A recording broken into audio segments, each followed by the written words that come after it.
জালেম সরকারের পতন কিভাবে হয় এটা গতকালকে সেটা দেখা গেছে। পৃথিবীতে এখানে অনেকেই যারা পড়ালেখা করে তারা অনেকেই কিন্তু জানেন বিভিন্ন দেশের ইতিহাস, বিভিন্ন দেশের সরকারের কর্মকাণ্ড, পতন আবার ক্ষমতায় যাওয়া সবকিছু আপনারা দেখেছেন। একটা জিনিস আপনারা খেয়াল রাখবেন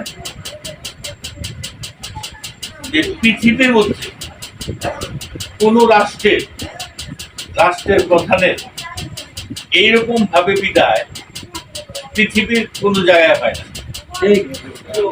এবং আমার বিশ্বাস আগামী দিনেও হবে না। একটা ইতিহাস তৈরি গেলে